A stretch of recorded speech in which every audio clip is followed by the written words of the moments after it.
우리 성가대 찬양 다시 한번 감사드리고요.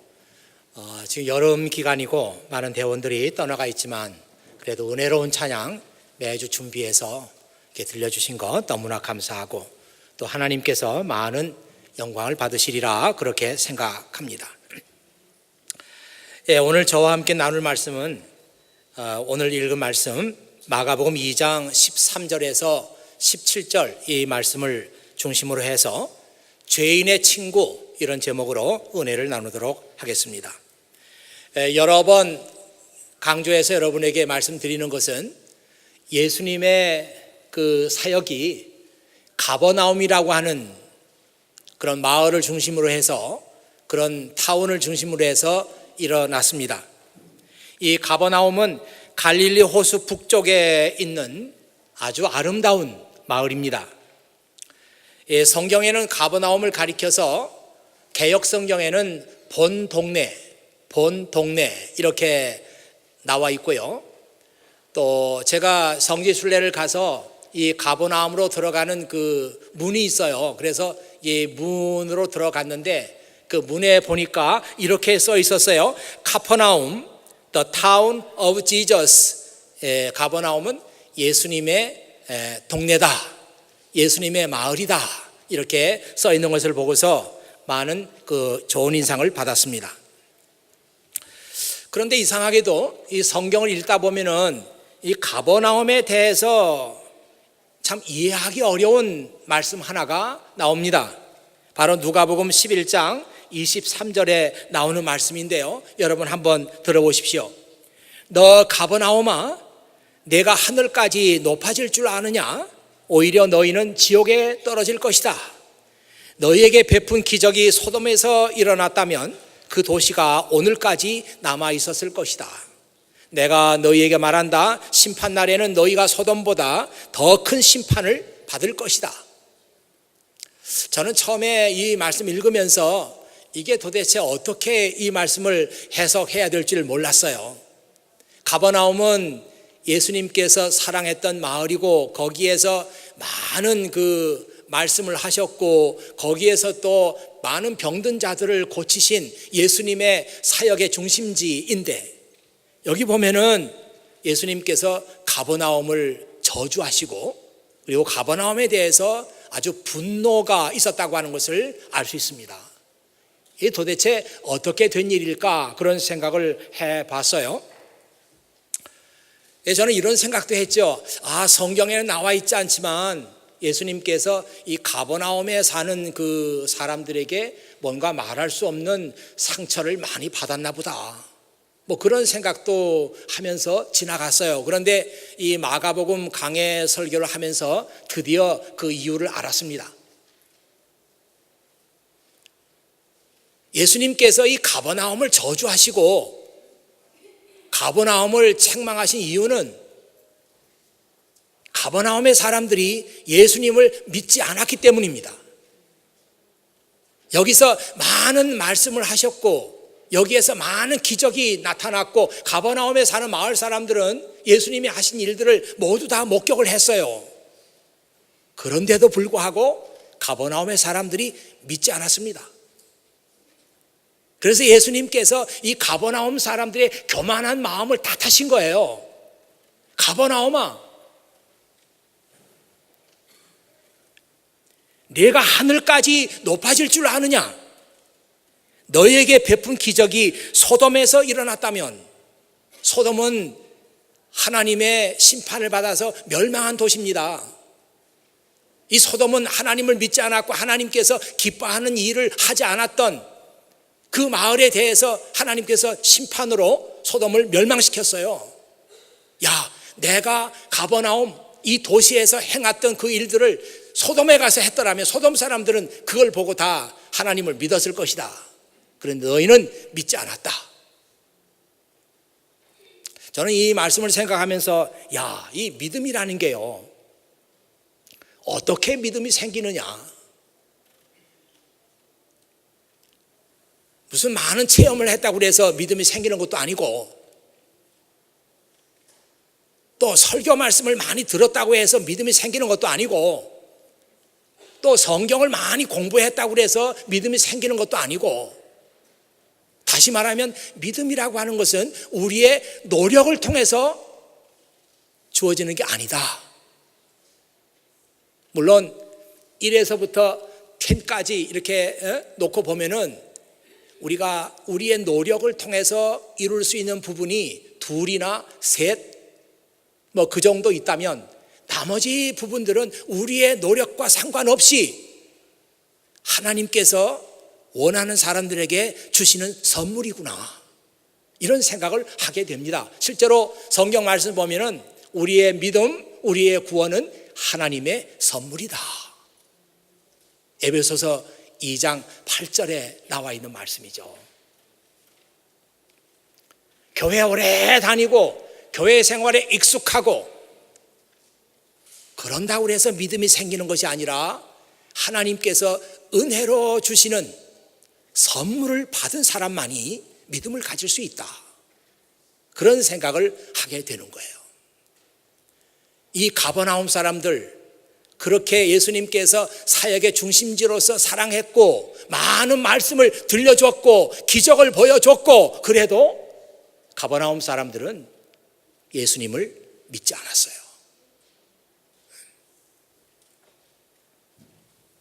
오늘 말씀은 예수님께서 이 갈릴리 호숫가를 거니시다가 세관에서 일하고 있는 레위라고 하는 사람을 보셨다, 그런 말씀으로 시작하고 있습니다. 아마도 이 레위가 일했던 그 세관이 갈릴리 호수 가까이 있었던 모양이에요. 아마 호숫가에서 보면은 저기서 일하고 있는 모습들이 보이는 그런 세관이었던 것 같습니다. 예수님께서 세관에서 일하고 있는 레위에게 가셨어요. 그래서 나를 따라오너라, 그렇게 말씀했습니다. 레위는 그 길로 일어나서 예수님을 따라갔습니다. 도대체 어떻게 이런 일이 가능한가? New Living Translation에 보니까 이 말씀이 이렇게 나와 있네요. Jesus said to him, Follow me and be my disciple. 나를 따라와서 내 제자가 되라. So Levi got up and followed him. 그 레위가 일어나서 예수님의 제자가 됐습니다. 예수님을 따랐습니다. 이 follow me라고 하는 말은 그 당시 랍비들이 쓰는 말이었어요. 그래서 어디 가다가 뭐 정말 내 제자가 될 만하구나 싶으면은 follow me, 나를 따르라, 그렇게 했던 거예요. 예수님도 랍비시니까 그 갈릴리 호수 세관에서 일하고 있는 레위 사무실을 방문해서 그 일하고 있는 레위를 보시면서 나를 따르라, 그렇게 말씀했는데 레위가 그 자리에서 일어나서 예수님을 따랐어요. 어떻게 이런 일이 가능하겠습니까? 사실 이런 그 질문은 예수님께서 제자들을 부르실 때, 어부들을 제자로 부르실 때부터 우리가 계속 가지고 있던 질문이에요. 어떻게 이런 일이 가능할까? 그 마가복음 1장 20절에 이런 말씀이 있었습니다. 예수님께서 그들을 부르시자 그들은 아버지 세베대와 일꾼들을 배에 남겨두고 예수님을 따라 나섰습니다. 그때도 우리는 어떻게 이런 일이 가능한가 하면서 질문했어요. 오늘 말씀 한번 화면에서 보시죠. He called them at once. 이 at once라고 하는 말이 즉시, 그 자리에서, 이런 뜻 아니겠어요? And they also followed him.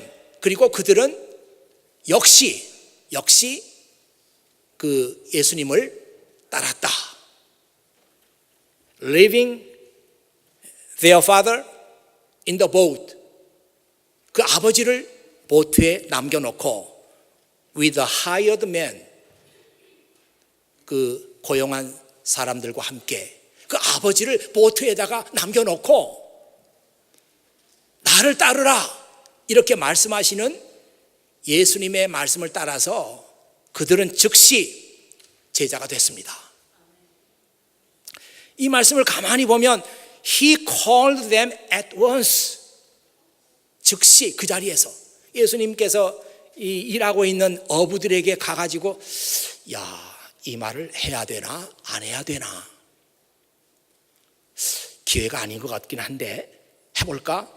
망설이다가 이 얘기를 한 게 아니고 at once 조금도 망설이지 않고 어부들에게 다가가서 내 제자가 되라, 나를 따르라 이렇게 말씀했더니 그 사람들도 they also followed him.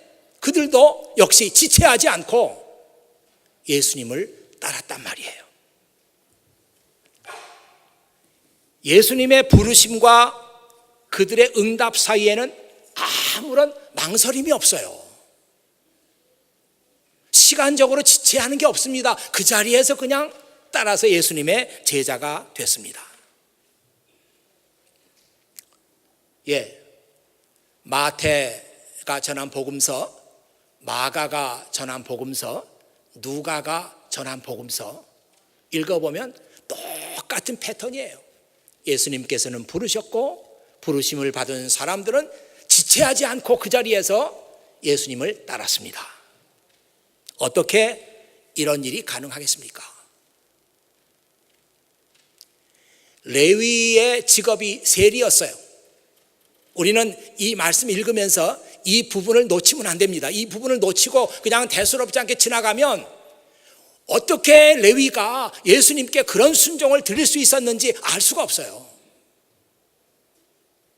그러면서 하는 말이 이 성경에 나온 사람들은 그렇다고 치고 우리는 아니다. 나는 아니다. 이런 생각을 하지 않습니까?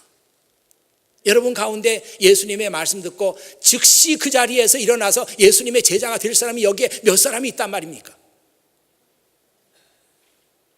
우리는 그 사실을 알기 위해서 레위의 직업이 세리였다. 텍스 콜렉터. 그때는 로마가 지배하고 있었던 때고 로마는 그 유대 나라도 지배하고 있었고 그 지배한 유대 나라 사람들 한 사람 한 사람에게 세금을 다 부과했어요. 그러려면 그 세금을 거둬들이는 사람이 있어야 할 건데 이 사람들을 세리라고 불렀습니다. 그러니까 세리는 로마 정부로부터 월급을 받는 공무원이에요.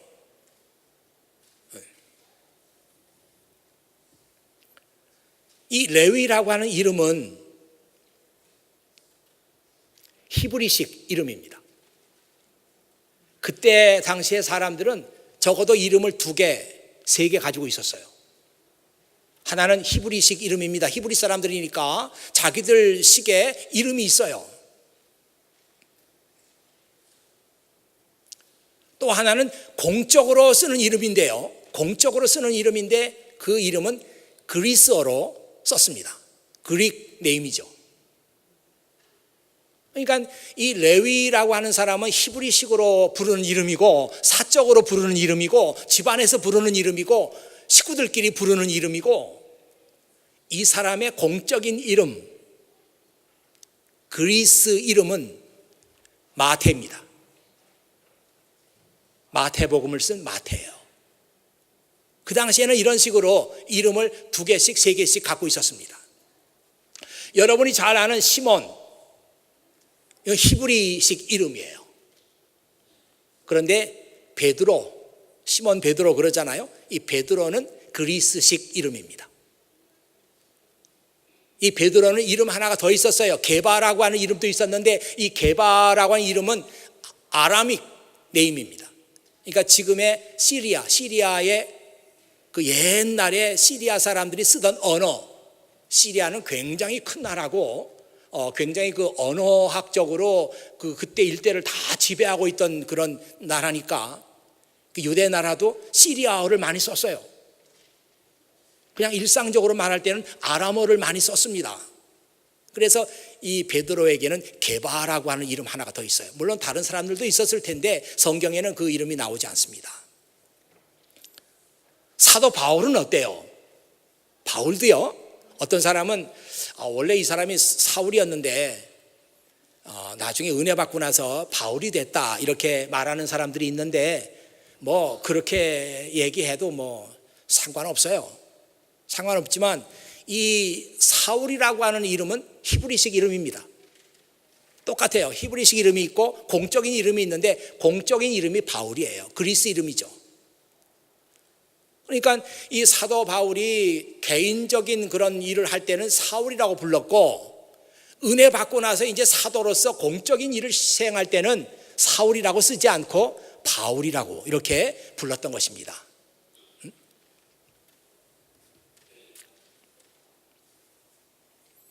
제가 이런 그 얘기를 생각하면서 한 번 더 참 임프레시브하다고 할까요? 이 공관복음서, 마태, 마가, 누가 세 복음서를 공관복음서라고 하잖아요. 이 공관복음서 가운데 정말 예수님의 제자가 기록한 복음서는 마태복음밖에 없어요. 예수님께서 세관에서 만나가지고 나를 따르라. 그래서 예수님의 제자가 됐던 사람, 이 사람이 기록한 복음서가 마태복음인데 예수님의 제자가 직접 기록한 복음서죠. 그런 의미에서 이 마태복음은 상당히 중요한 의미가 있습니다. 누가복음도 누가가 예수님의 제자가 아니었고, 마가복음을 쓴 마가도 예수님의 제자가 아니었잖아요.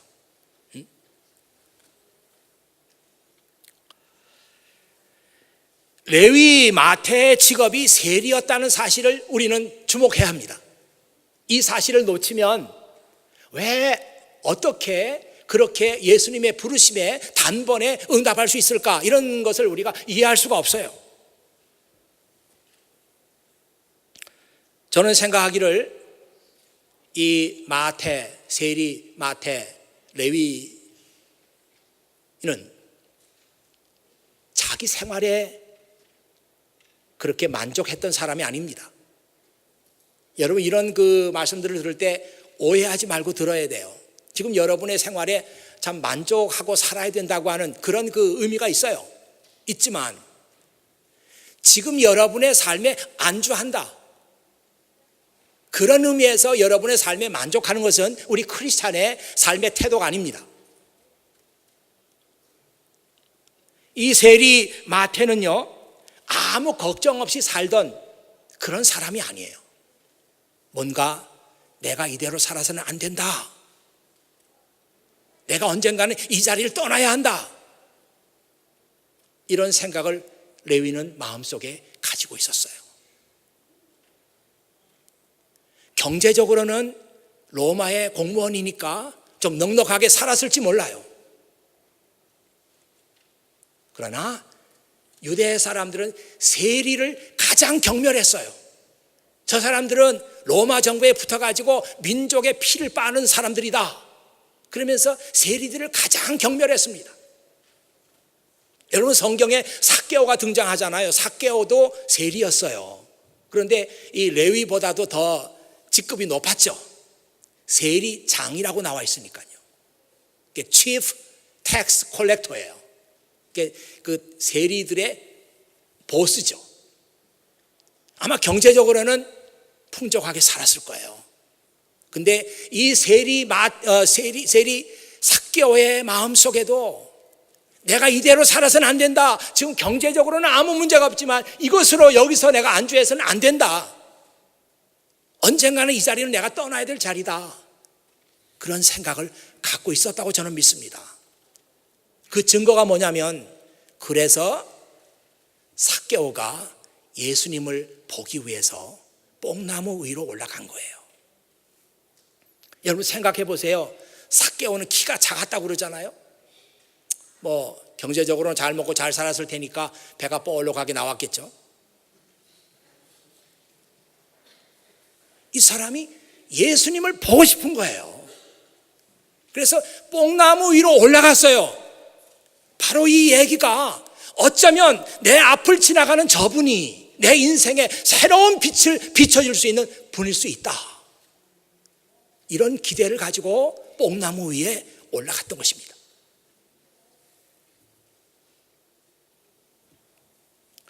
자기 삶에 안주하지 않고 언젠가는 내가 이 자리를 떠나야 할 자리다, 레위도 그렇게 생각하고 있었고 삭개오도 그런 생각을 가지고 있었습니다. 저는 고린도전서 1장 26절을 보면서요, 이 사도 바울이 하나님의 부르심에 대해서 깊이 생각하고 쓴 글입니다. 그는 특별히 어떤 사람들이 하나님의 부르심을 받느냐, 이런 문제에 대해서 깊이 생각했어요. 그래서 하나님의 부르심을 받은 예수님의 제자들을 봤어요. 그리고 이 제자들뿐만 아니라 지금 이방 세계에 복음을 전파하기 위해서 그와 함께 사역하고 있는 사람들을 봤어요. 봤더니 공통점이 있어요.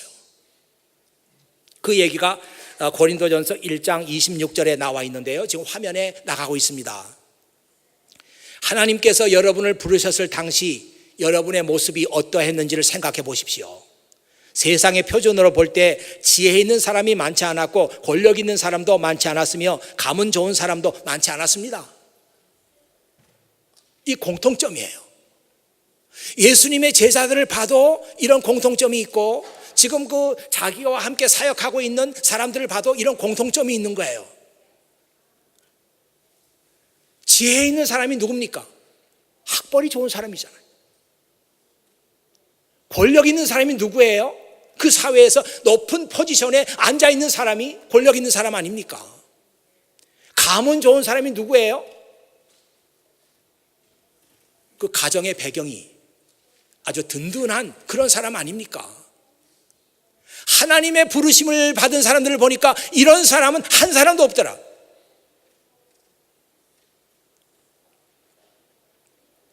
왜 그럴까요? 가문 좋고 권력 있고 많이 배운 사람들은 변화를 원하지 않습니다. 내 인생의 변화, 더 나은 삶을 찾아야 되겠다, 이런 그 디자이어가 없어요. 그 대신에 그냥 이대로가 좋습니다. 뭐 다른 삶을 찾다니요, 지금 너무 좋습니다. 나를 따르라, 이런 사람들 말 듣지 않아요. 나를 따르라? 아니요. 무슨 소리입니까? 지금 제가 얼마나 행복한지 아세요?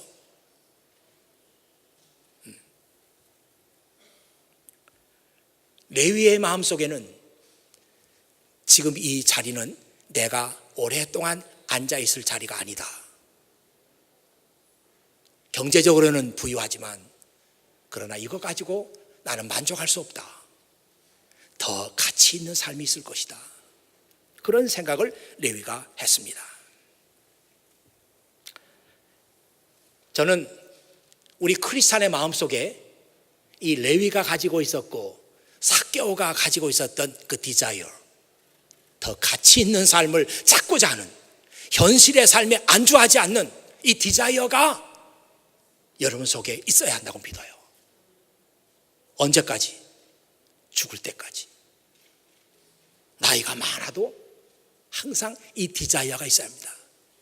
그런 관점을 가지고 아브라함의 생애를 해석하면요, 그대로 해석이 되는 거예요. 아브라함의 나이가 75세였어요. 그 나이에 고향을 떠나다니, 하나님께서 내 고향을 떠나라 그러는데 아브라함이 그런 디자이어가 없었더라면, 물질적으로 만족한 삶에 그냥 빠져 있었더라면 하나님의 음성을 들었겠어요? 우리 크리스찬의 마음속에 아브라함이 가지고 있었던 디자이어, 레위가 가지고 있었던 디자이어, 그리고 삭개오가 가지고 있었던 디자이어, 오늘 여러분에게 그 디자이어가 있어야 합니다. 지금이 전부가 아니고, 어떤 사람에게는 지금이 좋은 사람도 있을 거예요. 그러나 이게 전부가 아니다. 더 나은 삶, 더 가치 있는 삶이 있다. 하나님께서 나를 그리로 부르시는 삶이 있다. 이 디자이어가 여러분 속에 있어야 합니다. 서기 30년 어느 날 마태는 예수님을 통해서 부르심을 들은 거예요. 참 감격적인 순간 아닙니까? 그 마음에 디자이어가 있어요. 어떻게 이 소원을 이룰까? 그 디자이어만 가지고 있었지만 아무도 어떤 그 계기가 생기질 않아요. 서기 30년 어느 날 그의 오피스를 방문한 예수님으로부터 나를 따르라, 이 음성을 들었던 거예요.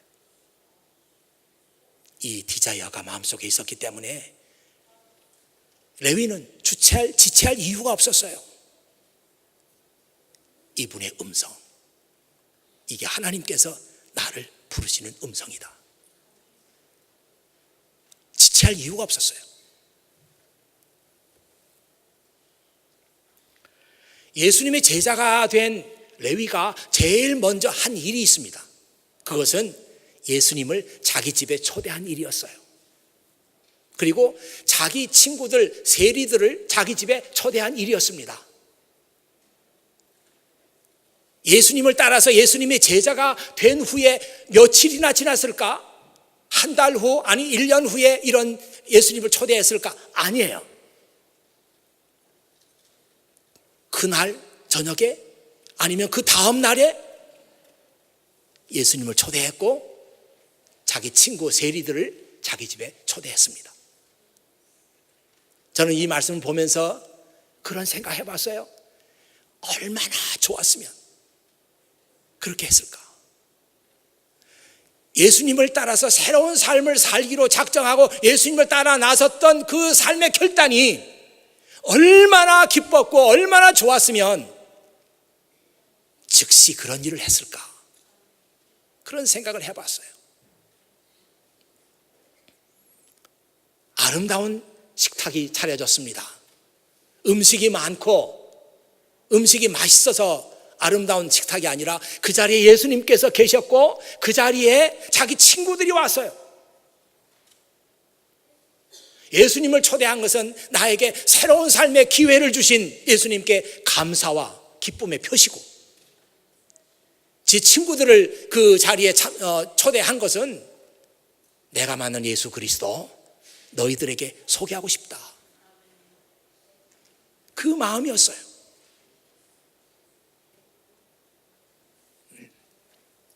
아마 그 자리에 왔던 그 레위의 친구들이 그런 생각했을 겁니다.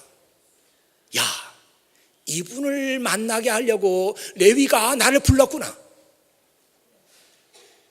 이분의 말씀은 뭔가 달라.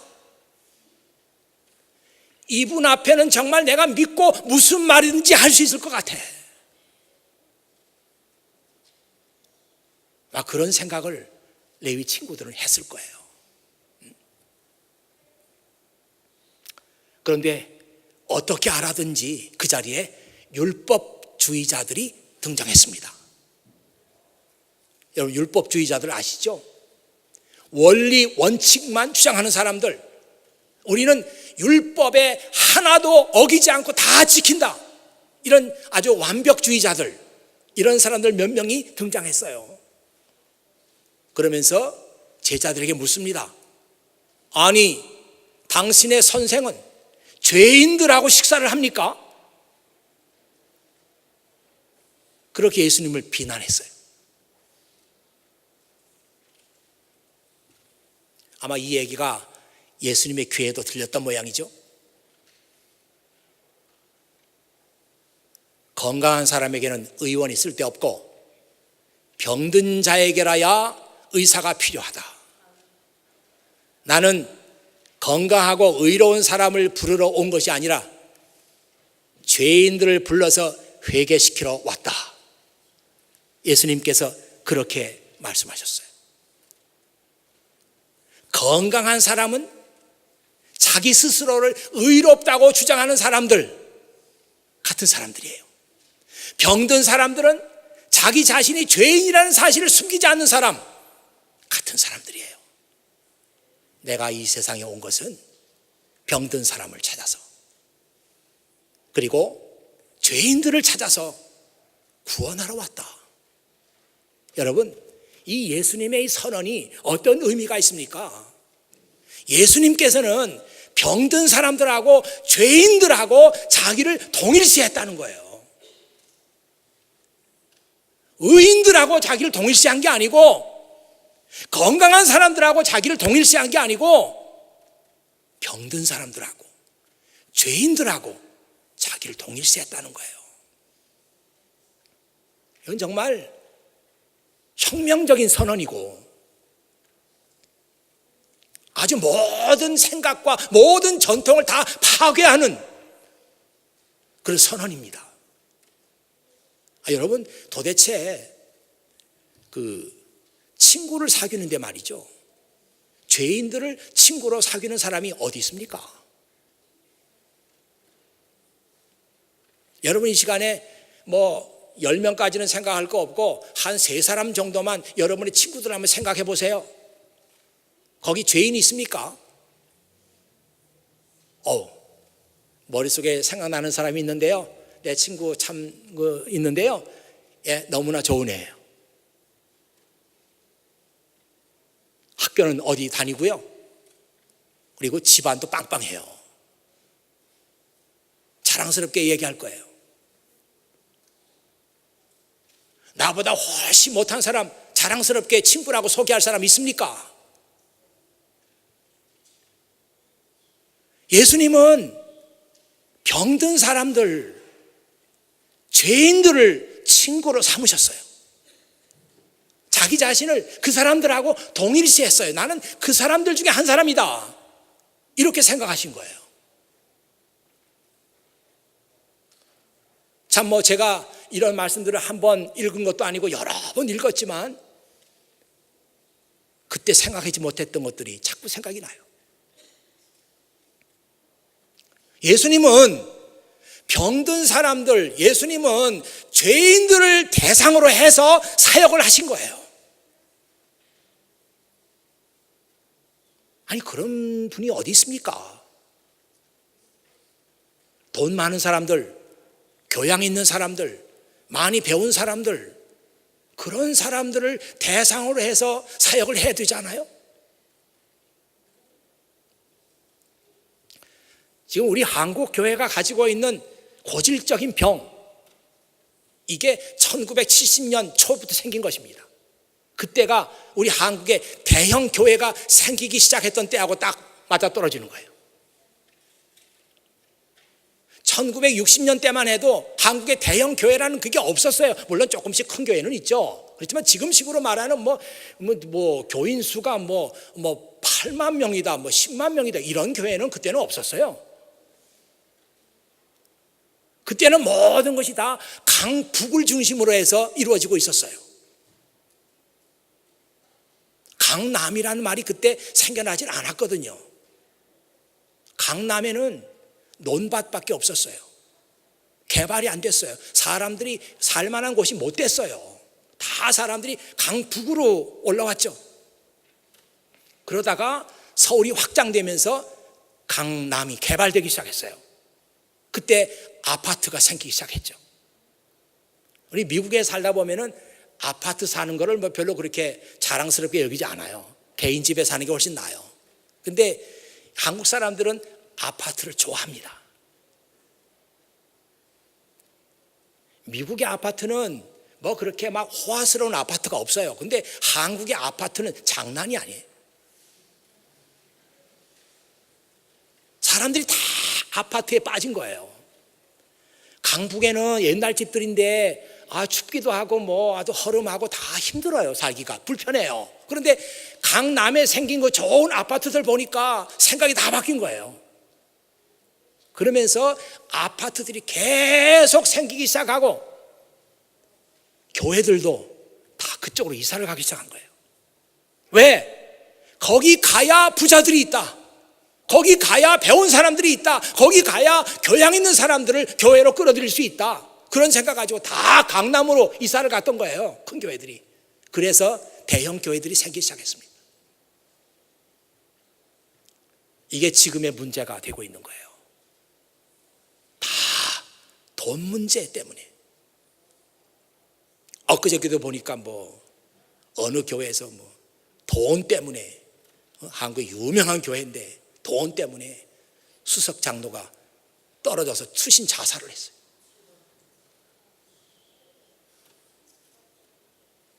돈 때문에. 유명한 교회입니다.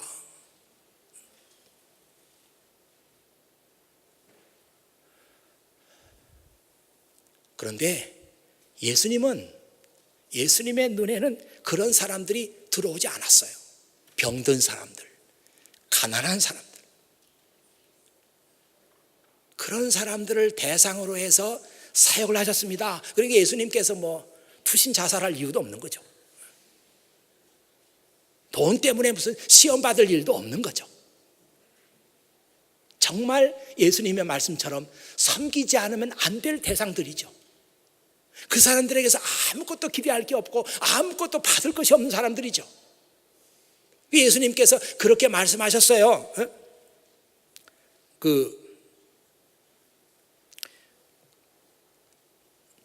지금 화면에 나가고 있는 말씀인데요. 너는 점심이나 저녁을 차려놓고 내 친구들, 형제들, 친척들, 그리고 부유한 이웃들을 초대하지 마라. 초대하라가 아니고 초대하지 말아요. 이게 아무리 잘못된 것 같은데 초대하라겠지. 아닙니다. 초대하지 말아요. 이들은 너를 도로 초대하여 보답을 한다. 우리가 그런 사람들, 잘 사는 사람들, 나보다 나은 사람들 초대해서 점심 대접하면요, 그 사람들 못 견디죠. 저도 한번 낼게요. 그러면서 자기 집에 초대하는 거예요. 가보니까 장난이 아니죠. 더 많이 사려가지고 대접합니다. 그런 사람들 초대하지 마라. 오히려 잔치를 베풀 때는 가난한 사람들, 걷지 못하는 사람들과 다리를 저는 사람과 보지 못하는 사람들을 초대해라. 이들은 초대해도 다시는 너에게 갚을 길이 없는 사람들이다. 그런 사람들을 초대하라. 그런 사람들을 친구로 삼아라. 그래야 하늘에 계신 너희 아버지께서 갚아주실 것이다. 이 예수님의 마음이에요. 예수님의 삶의 방식입니다. 예수님은 그렇게 사셨구나. 이거 알고 지나가면 여러분에게 무슨 유익이 있습니까? 예수님께서 이렇게 사셨다면 우리도 이렇게 살아야 되는 거예요. 예수님께서 이런 사람들을 안중에 두고 이런 사람들을 자기와 동일시했다면 우리도 이런 사람들을 나와 동일시해야 되는 거예요. 나는 저런 사람들 중에 한 사람이다. 이게 예수님의 삶을 본받는 거예요.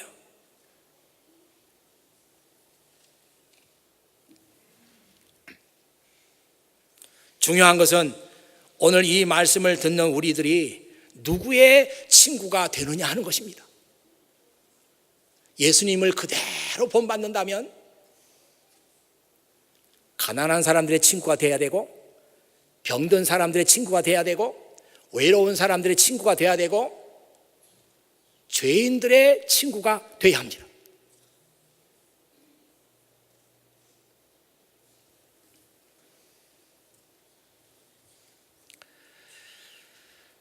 예수님은 이 사람들의 친구가 되기 위해서 율법주의자들의 비난을 다 감수했어요. 아주 그 시대에 가장 의롭고 율법을 잘 지키다는 사람들이 와가지고 얘기했잖아요. 당신들의 선생은 왜 이런 사람들하고 식사를 합니까? 비난했잖아요. 저는 성경 읽다 깜짝 놀랐어요. 이렇게 예수님을 비난했던 사람들이 누군지 아세요? 성경에 딱 한 번 나온 표현입니다. 바리새파 율법학자들이었어요. 난 성경 읽으면서 바리새인은 바리새인 따로 나오고 율법학자는 율법학자 따로 나와요. 그런데 이 사람들 몇 명인지 모르지만 한 사람은 아닌 것 같아요. 바리새파 율법학자들입니다. 이 사람들은 율법학자이면서 동시에 바리새인들이에요. 그러니까 그 사회에서는 아주 뭐라 그럴까요? 최고의 모든 기득권을 다 누리는 사람들이죠. 이 사람들이 예수님 식사하는 데 와가지고 비난했어요. 그 비난을 다 감수해야만 했습니다. 율법대로 사는 사람들, 그 사회의 의인으로 추앙받던 사람들, 그 사람들의 비난을 들었어요. 여러분, 정말 여러분 인생을 살아가면서 본받지 않아야 될 사람들이 있는데 바로 율법주의자들입니다. 이런 사람 본받지 마세요. 여러분 인생을 살아가면서 원리 원칙만 강조하는 그런 분들 여기 있습니까?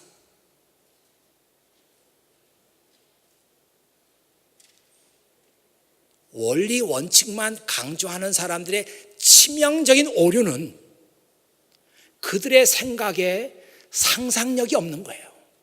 상상력이 메말라 버려요. 이 상상력이 메마른 사람은 사람의 속을 볼 수 없습니다. 사람의 겉만 보는 거예요. 형식만 보는 거예요. 내용을 볼 수가 없어요. 상상력이 없는 사람들은. 예수님께서 18년 된 여자 하나를 고쳐줬어요. 성경에는 이 18년 동안 병으로 고생하던 이 여자가 얼마나 불행한 사람인가를 잘 쓰고 있습니다. 의사들 안 찾아간 사람이 없었어요. 돈, 자기가 가진 재산 다 썼어요. 그래도 낫지 못했어요. 이런 사람을 예수님께서 고쳐주셨습니다. 율법주의자들이 나타났어요. 율법주의자들은 상상력이 메마른 사람들이에요. 그래서 이 일의 의미가 무엇인가를 몰라요. 예수님께서 이 여자의 병을 고쳐주심으로 인해서 18년 동안 병에서 고생하던 이 여자가 새로운 삶을 살게 된 이 기쁨과 감사와 환희를 그들은 몰라요. 상상력이 메말라 있기 때문에. 이 율법주의자들의 입에서 나온 얘기가 무슨 얘기였어요? 이날이 안식일이요. 당신 정신 나갔어. 안식일에 사람을 고친단 말이요. 이런 생트집을 잡잖아요. 이 율법주의자들입니다. 예수님은 가난한 사람들, 병든 자의 친구가 되기 위해서 이런 사람들의 비난을 다 감수했어요. 오늘 여러분들이 정말 예수님을 본받아 살려면은 감수해야 될 게 있습니다. 그리고 비난받아야 될 것도 있어요. 버려야 될 것, 내려놔야 될 게 있습니다. 그렇지 않으면 절대로 우리는 예수님처럼 죄인들의 친구로 살 수는 없어요. 여러분, 고전적인 얘기입니다만은 슈바이처가 모든 자기의 그 프리빌리지, 자기가 가지고 있는 모든 특권을 다 내려놓고 아프리카 랑바 레네로 건너갔어요. 아프리카 사람들의 친구로 일생을 살았습니다. 그 얘기가 그때는 뉴스였어요. 그래서 다 슈바이처, 이 사람 미쳤다고 그랬어요. 정말 이 슈바이처가 이 아프리카 사람들의 친구가 되겠다고 하는 이 엉뚱한 생각을 하지 않았더라면 그는 잘 먹고 잘 살 수 있는 사람이었어요. 그에게 박사학위가 5개였어요. 한 개도 제대로 하기가 어려운데 5개였어요. 그 당시에는 다 6개, 7개 다 가진 거 아닙니까? 아니에요. 이 사람이 특별해요. 이 사람은 아주 저명한 신학자입니다. 여러분, 슈바이처가 신학자란 말 들어보셨어요? 신학 박사예요. 신학 박사도 그냥 논문 하나 쓰고 끝난 게 아니고요. 그 당시 신학계에 지대한 공헌을 남긴, 지금도 슈바이처의 그 논문을, 슈바이처의 책을 인용할 수밖에 없는 그런 신학계에 확고한 자리를 확보하고 있는 사람이에요. 슈바이처가. 그는 음악 박사입니다. 이 바하 올간 연주에 있어서는 일가견이 있는 사람이에요. 그래서 성교비가 떨어지면 그는 유럽을 순회하면서 올간을 연주했죠. 그리고 그 모금을 해가지고 다시 아프리카로 건너갔습니다. 그런 사람이 아프리카 사람들을 친구로 삼아 살기 위해서 모든 것을 다 내려놔야만 했어요. 데이비드 리빙스턴, 늘 제가 좋아서 늘 인용을 많이 하는 사람인데, 이 사람도 아프리카의 친구가 되기 위해서 그는 모든 것을 다 내려놓고 그 땅에서 살다가 그 땅에서 죽었습니다. 그냥 별 볼 일 없는 사람이 그걸 건너간 게 아니에요. 마더 테레사, 그는 자기하고는 아무 상관이 없는 인도 사람들을 위해서, 인도 사람들 중에서도 가장 가난하고 가장 헐벗은 사람들을 위해서, 그들을 친구로 살기 위해서 인도로 갔어요. 살다가 거기서 죽었습니다.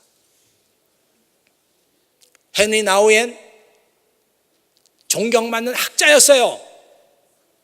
뭐 이런 말 하기 싫지만 하버드 신학대학의 교수였죠. 정교수. 하버드의 정교수가 몇 명이나 됩니까? 아주 안정된 직업이고, 그가 책을 쓰면은 다 그것이 텍스트북으로 사용되는 그런 위치를 갖고 있는 사람이에요.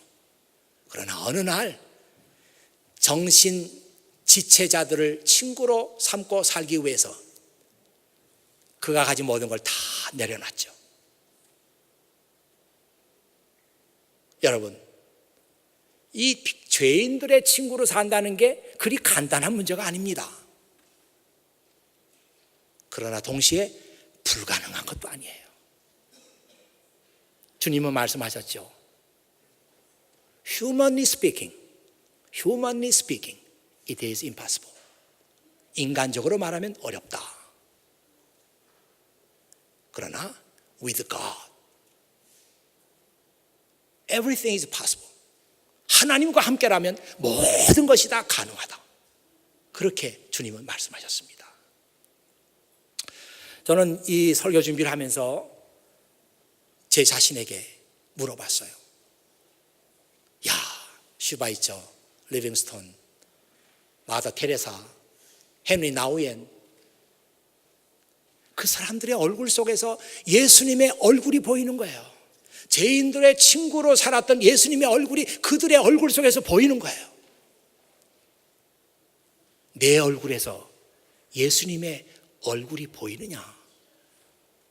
제 스스로에게 물어봤어요. 보이기는커녕, 내가 죄인의 친구로 살기 위해서는 나는 지금 너무나 먼 거리에 있다. 죄인의 친구로 살기 위해서는 내가 내려놔야 될 것이 너무나 많이 있다. 죄인의 친구로 살기 위해서는 내가 감수해야 될 게 너무도 많이 있다. 죄인의 친구로 살기 위해서는 내 생각을 고쳐야 될 것이 많이 있다. 여러분 앞에 이 얘기를 꼭 고백하고 싶었어요. 여러분에게 어려운 문제를 던져줬습니까? 기도하십시오. Humanly speaking, it is impossible. 우리가 이렇게 많은 것을 가진 사람으로서 이걸 어떻게 다 내려놔요? 길이 없는 것 같아요. With God, everything is possible. 하나님과 함께는 모든 게 다 가능합니다. 하나님께서 길을 열어주시고 하나님께서 우리를 인도하시면 모든 게 다 가능해집니다. 사도 바울 같은 사람이 어떻게 그 사람의 얼굴에서 예수님의 얼굴이 보이겠어요? 왜 그는 유대인들을 버리고 이방인에게로 복음을 전하기 위해서 갔습니까? 사람의 생각대로 하면 그런 일이 있을 수가 없어요. 그러나 하나님이 하시니까 그렇게 그 사람의 인생을 바꿔놓잖아요. 이날 여러분이 기도하시죠. 하나님, 자, 오늘 말씀 들었는데 예수님 따라서 죄인들의 친구가 되기에는 저는 너무나 먼 거리에 있습니다. 저는 너무나 많이 가졌고 이걸 다 내려놓기에는 용기가 없습니다. 그러나 제가 할 수 있는 것은 하나님께서 저를 어떤 식으로 인도하시든지 하나님의 인도하심에 맡기겠습니다. 이 기도는 꼭 하세요. 하나님께서 여러분을 어떤 식으로 인도하실지 기대가 됩니다. 기도하겠습니다. 아버지 하나님, 감사합니다. 참 죄인의 친구로 사셨던 예수님, 그 예수님의 얼굴이 내 얼굴에서 보이기 위해서는 저는 너무나 부족하고 저는 너무나 가진 것이 많고 내려놔야 될 것이 한두 가지가 아닙니다. 아버지 하나님, 할 수 없다고 생각하는 것이 아니라 하나님의 인도하심에 제 인생을 맡겨드립니다. 하나님께서 말씀하실 때 알아듣게 하시고 하나님께서 말씀하실 때 다만 순종하는 사람이 되게 해주십시오.